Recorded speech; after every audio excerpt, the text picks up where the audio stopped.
Olá, eu sou Alexandre e você é bem-vindo aqui nesse canal, é bem-vindo à série Além do Óbvio, que vamos dar continuidade hoje com o texto de Provérbios 3, versículos 11 e 12. Portanto, se você ainda não está inscrito no canal, inscreva-se agora, clique no sino das notificações para receber aí as mensagens de quando os vídeos vão saindo. E o texto diz assim: Filho meu, não rejeites a correção do Senhor, nem te enojes da sua repreensão, porque o Senhor repreende aquele a quem ama, assim como o pai ao filho a quem quer bem. Nos versículos 1 a 10 do capítulo 3 de Provérbios, a gente está meditando no relacionamento saudável do homem com Deus, na caminhada do homem com Deus.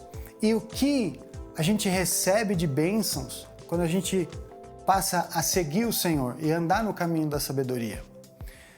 Mas, às vezes, essas bênçãos, elas não acontecem de forma rápida na nossa vida. Às vezes, demora um tempo para a gente começar a desfrutar dessas bênçãos de Deus.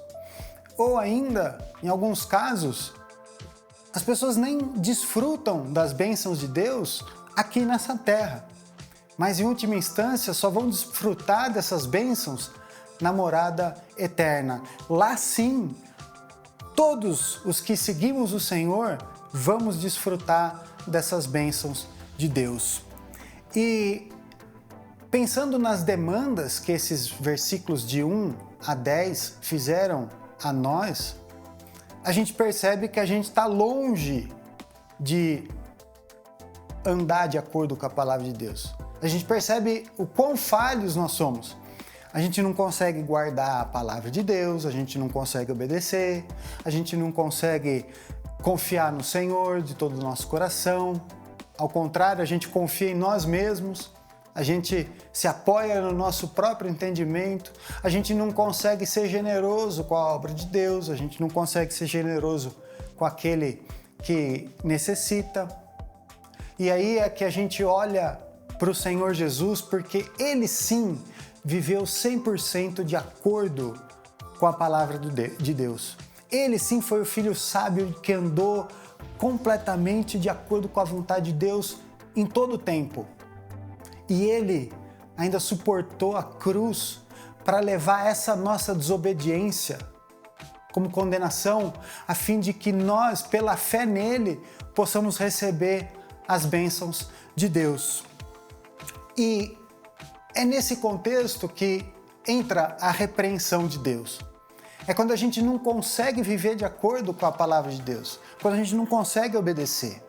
O Senhor entra com a repreensão e com o intuito de nos tirar dos caminhos errados, das nossas inclinações erradas, que é natural a todo ser humano, né? Essa natureza caída, e nos colocar no caminho certo, nos colocar no caminho da sabedoria, nos colocar no caminho de Deus. É por isso que o Senhor nos repreende.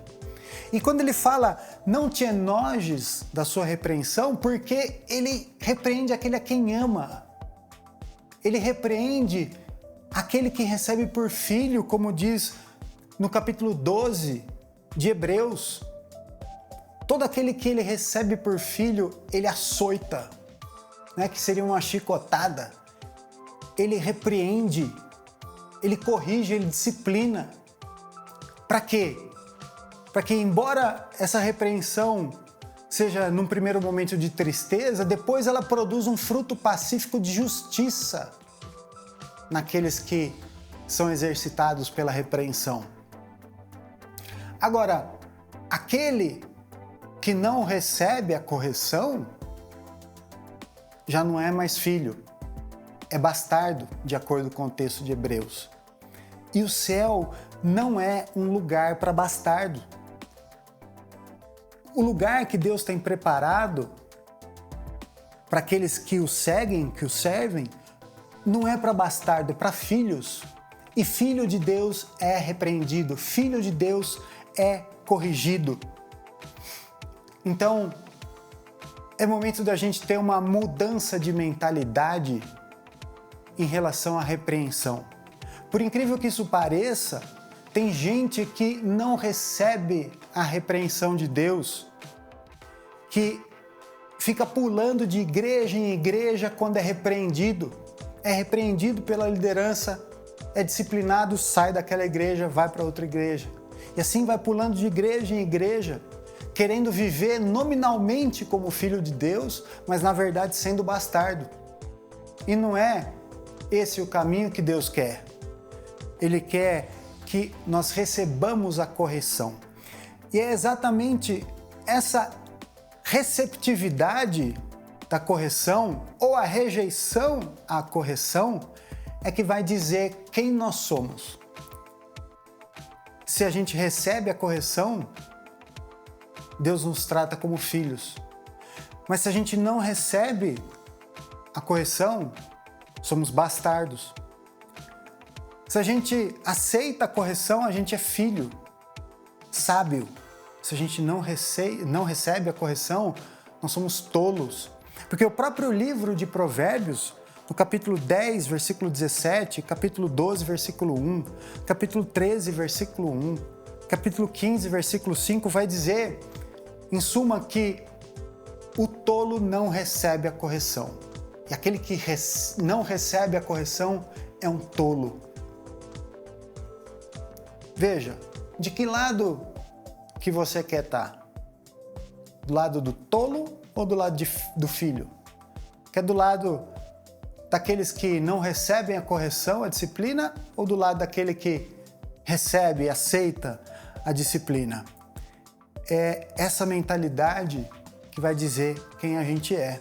Não importa a opinião dos outros se essa opinião não estiver alinhada com aquilo que Deus pensa sobre esse assunto. Podem chamar a pessoa de sábia, etc., mas se ela não recebe a correção, nem filho e nem sábio ele é. Agora, às vezes o nosso coração, a nossa vida, está igual o templo em que está descrito lá em João, capítulo 2, versículo 13 em diante, em que Jesus chegou no templo e viu ali vendedores, viu ali os cambistas, viu animais, e aí ele fez um azorrague de cordéis, um chicote, e expulsou todos dali. Ele falou, a minha casa será chamada casa de oração, e vocês converteram a minha casa e fizeram um covil de ladrões, fez uma casa de venda aqui, expulsou a todos dali, porque o templo, que era o lugar onde o homem se encontrava com Deus, que era o lugar onde Deus escolheu para fazer a sua morada no meio do seu povo, estava fora de ordem. O homem estava mais preocupado com a adoração em si e com os ganhos financeiros que eles podiam ter com isso, do que com aquele que deve ser adorado. Então, Jesus fez um chicote ali e expulsou todos dali. Muitas vezes o nosso coração está assim, está tudo desordenado, tudo fora de lugar. E é necessário que o Senhor faça um chicote e venha nos repreender para colocar as coisas em ordem. Porque hoje o nosso coração, a nossa vida é que é o templo do Espírito Santo. É o templo de Deus. É o lugar onde nós temos contato com o Pai, não mais com o véu, mas diretamente. Só que com as coisas desordenadas, essa caminhada com Deus, esse contato com Deus, fica difícil, fica impraticável. Então o Senhor entra com a repreensão justamente para isso. Justamente porque Ele nos ama e não quer nos ver andando no caminho errado. Quer nos tirar do caminho errado, nos colocar no caminho certo, num caminho que nós possamos desfrutar de uma perfeita união com Deus. É por isso que o Senhor nos recebe. E é por isso que o pai está falando para o filho aqui agora, olha meu filho, quando o Senhor te repreender, não rejeite, porque vai chegar um momento que você vai falhar e Deus vai te repreender. E aí, o que você vai fazer? Você vai aceitar a correção ou vai rejeitar?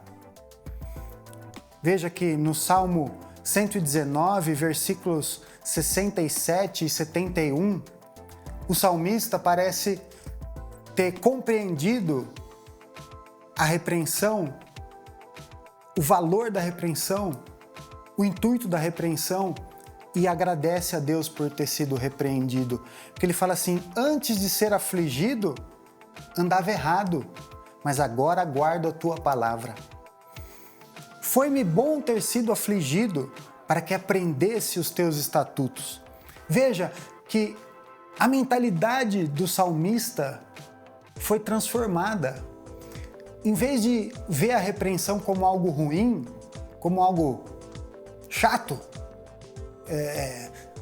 indesejado, não, o salmista percebeu o valor porque foi através da repreensão, da correção, da disciplina que ele conseguiu guardar a lei de Deus. Foi através da disciplina, da repreensão, que ele conseguiu entender os caminhos de Deus, conseguiu entender a palavra de Deus.